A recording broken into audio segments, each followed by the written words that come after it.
В Ашхабаде подвели итоги конкурса инновационных проектов «Цифровое решение-2024». Проект состоялся в рамках масштабной международной выставки.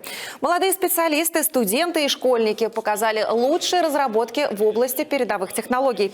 Участники представили проекты, способные улучшить качество жизни и повысить эффективность разных отраслей экономики. Призеры получили дипломы и ценные подарки.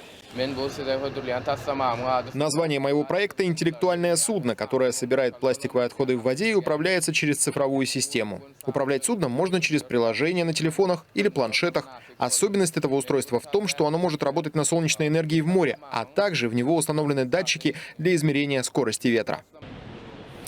Результаты конкурса доказали высокий потенциал туркменской молодежи в сфере инновационных технологий. Среди победителей не только студенты профильных вузов, но и школьники. Учебные заведения страны активно внедряют современные курсы и программы для подготовки квалифицированных кадров в области программирования и робототехники.